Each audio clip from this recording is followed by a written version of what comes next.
Guys देखिए, जैसे have का मतलब होता है पास है, वैसे ही हैव टू का मतलब होता है पढ़ता है या फिर ना है।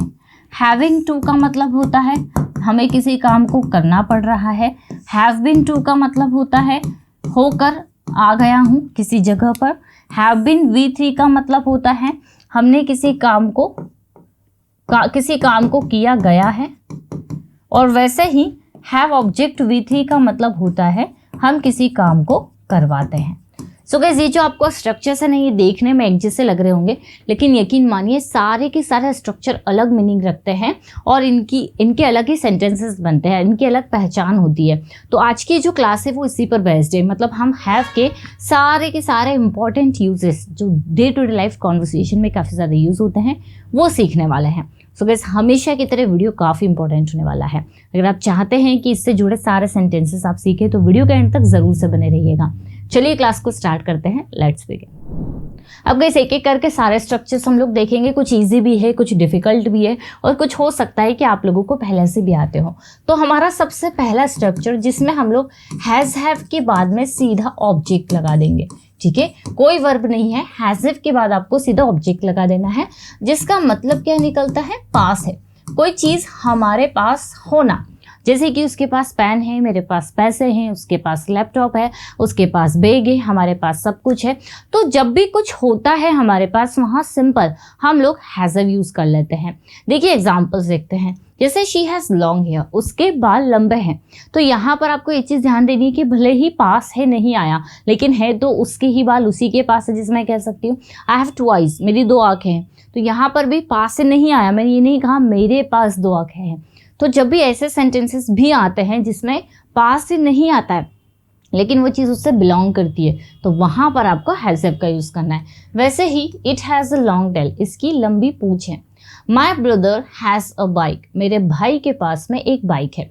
तो जब भी हम सिंगुलर यूज़ करेंगे, सिंगुलर के साथ में हमें हैज़ का यूज़ करना है, और अगर हमारा सब्जेक्ट प्लूरल है तो वहाँ हम हैव लगाएंगे। वैसे ही my parents have a car, मेरे पेरेंट्स के पास में एक कार है, ठीक है। वैसे ही तुम्हारे पास पैसे हैं तो यू हैव मनी, मेरे पास एक पेन है तो आई हैव अ पेन, हमारे पास सब कुछ है, वी हैव एवरीथिंग, ठीक है। तो ये स्ट्रक्चर आपको ध्यान देना है, जिसका मतलब क्या होता है, पास है। वैसे ही गाइस नेक्स्ट स्ट्रक्चर की अगर हम लोग बात करें तो यहाँ पर आपको हैज़ और हैव के साथ में टू लगाना है, और जब टू लगेगा तो वर्ब की फर्स्ट फॉर्म। अब इसका क्या मतलब निकलता है, ना है या फिर पढ़ता है। मतलब ये 2 चीज़ों को शो करता है, एक तो कंपल्शन मतलब आपकी मजबूरी है, आपको करना पड़ता है, और एक नेसेसिटी मतलब आपकी ज़रूरत, आपको करना है, ठीक है। तो कोई भी काम हमें करना है या करना पड़ता है, वहाँ हम हैज़ हैव टू के साथ वर्ब लगाएंगे। एग्जाम्पल्स के थ्रू समझते हैं, जैसे कि उसे मार्केट जाना है या उसे मार्केट जाना पड़ता है, मुझे मेरा काम कंप्लीट करना है, उसे यहाँ आना पड़ता है, मुझे मूवी देखनी है, मुझे उससे मिलना है, मुझे सुबह जल्दी उठना पड़ता है। तो हमें किसी भी काम को करना है या करना पड़ता है, हैज़ हैव टू के साथ वर्ब की फर्स्ट फॉर्म। हर स्ट्रक्चर अलग है गाइस और उसका मीनिंग भी अलग निकल रहा है, तो आप इन स्ट्रक्चर्स को नोट करते चलिए। जैसे कि देखिए, I have to go now, मुझे अभी जाना है। She has to cook food, उसे खाना बनाना है। वी हैव टू स्टडी, हमें पढ़ाई करनी है। He has to help his mother, उसे उसकी मम्मी की हेल्प करनी है, ठीक है। तो चाहे तो आप इसका ना है वाला सेंस निकालिए या फिर पढ़ता है, क्योंकि अभी एग्जाम्पल्स में शो नहीं हो रहा है, बट आप जब इसे प्रैक्टिकली यूज़ करेंगे तो आराम से समझ में आएगा कि क्या मीनिंग दे रहा है, ना है या पढ़ता है। जैसे मैंने कहा I can teach you now, I have to go somewhere, अभी मैं आपको नहीं पढ़ा सकती हूँ, मुझे भी कहीं जाना है। तो सेंटेंस जब हम आगे या पीछे कोई सा लेंगे तो उससे क्लियर होगा कि हम यहाँ पे कौन सी बात बोलना चाह रहे हैं। मतलब हम यहाँ पर नेसेसिटी बताना चाह रहे हैं जो ज़रूरी है हमें करना है, या फिर कंपल्शन मजबूरी को बताना चाह रहे हैं जो हमें करना पड़ता है, ठीक है। इसके कुछ एग्जांपल्स आप लोग भी बताएंगे कमेंट सेक्शन में। नेक्स्ट है गाइस, हैव के बाद में ऑब्जेक्ट और वर्ब की थर्ड फॉर्म। तो ये स्ट्रक्चर भी काफ़ी इंपॉर्टेंट है। जैसे कि हैज़ हैव आपने लगाया, इसके बाद में ऑब्जेक्ट आया और फिर वर्ब की थर्ड फॉर्म। ये आपको तब यूज़ करना है जब आप किसी से कोई काम करवाते हैं, आप खुद नहीं करते, किसी और से करवाते हैं, जैसे कि मैं उससे लिखवाती हूँ, वो मुझसे सारा काम करवाती है, मैं उससे बर्तन साफ करवाती हूँ। तो इस तरह से जब आप किसी से कोई काम करवाते हैं, जैसे मैं बाल कटवाती हूँ, ज़रूरी नहीं है कि आप उस पर्सन के बारे में बताएं जिससे आप करवाते हैं, ठीक है। तो मैं अपने बाल कटवाती हूँ, वो गाड़ी रिपेयर करवाता है, मैं हर साल अपने मकान को पेंट करवाती हूँ। तो जब हम कोई काम करवाते हैं, सब्जेक्ट के बाद has a object of V थी। चलिए एग्जाम्पल्स देख लेते हैं। जैसे कि I have my car washed, मैं अपनी कार को वॉश करवाती हूँ। शी हैज़, ये हमने शी हैज़ ले लिया। हर हेयर, ये हमारा ऑब्जेक्ट है। कट, ये वर्ब की थर्ड फॉर्म। तो she has her hair cut, वह उसके बाल कटवाती है। We have our house painted, ये देखिए ऑब्जेक्ट आ गया, हम हमारे घर को पेंट करवाते हैं।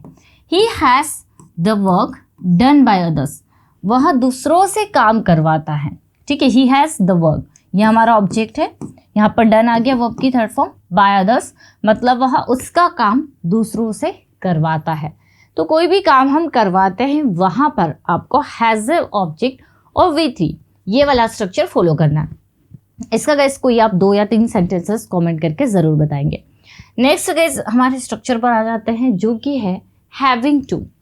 आपको ध्यान देना है, जब भी हम इज एम आर के साथ में, जब भी आप इज एम आर के साथ हैविंग टू लगाएंगे तो अब इसका मीनिंग कुछ अलग हो जाएगा और फिर आपको वर्ब की फर्स्ट फॉर्म। तो यहाँ पर ये क्या मीनिंग देता है, जब आपको कोई काम करना पड़ रहा है, आपकी मजबूरी है प्रेजेंट में, उसमें हमने देखा करना पड़ता है, लेकिन यहाँ पर करना पड़ रहा है।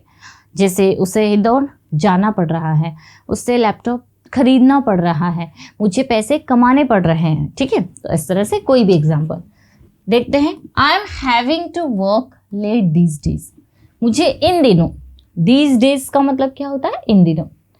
तो I am having to work these days मतलब मुझे देर रात काम करना पड़ रहा है। She is having to cook food daily, उससे डेली खाना बनाना पड़ रहा है।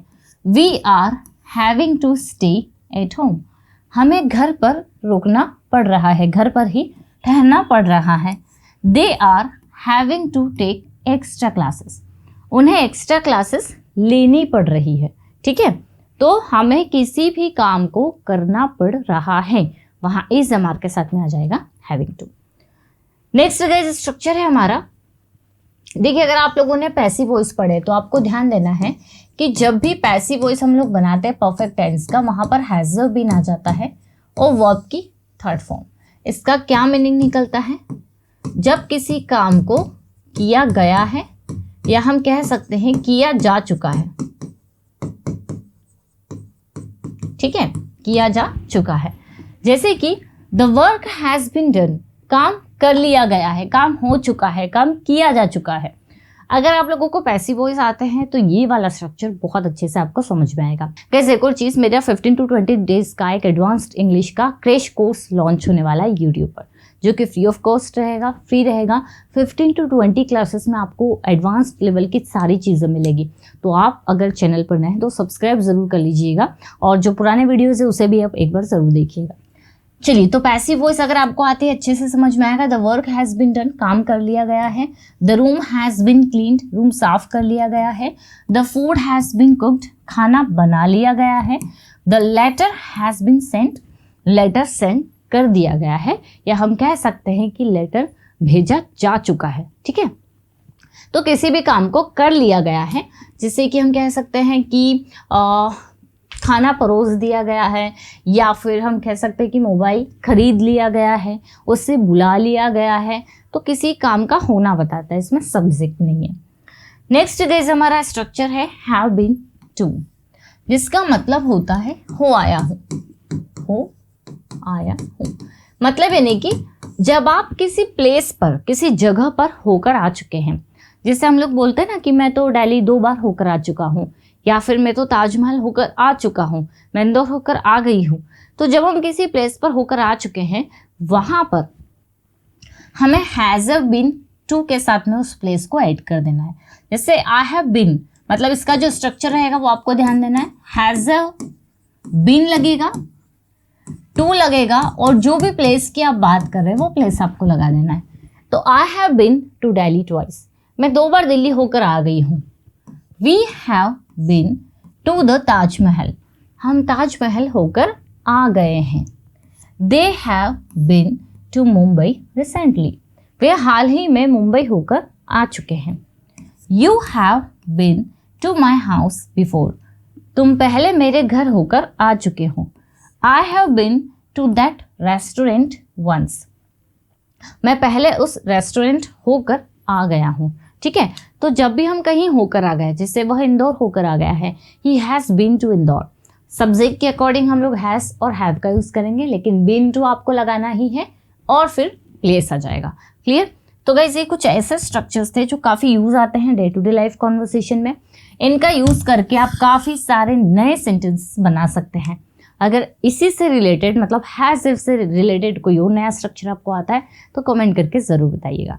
जैसे अगर आप कोई स्टडी मटेरियल चाहते हैं या फिर कोई कोर्स करना चाहते हैं तो 2 एप्लीकेशन है हमारी, परसोना इंग्लिश और इंग्लिश विद खुशी, उसे ज़रूर डाउनलोड कर लीजिएगा और ज़्यादा इन्फॉर्मेशन के लिए नंबर पर कांटेक्ट कर लीजिए। अगर वीडियो अच्छा लगा तो लाइक ज़रूर करिएगा। मिलते हैं हम लोग अपनी नेक्स्ट वीडियो में। Till then bye bye, take care.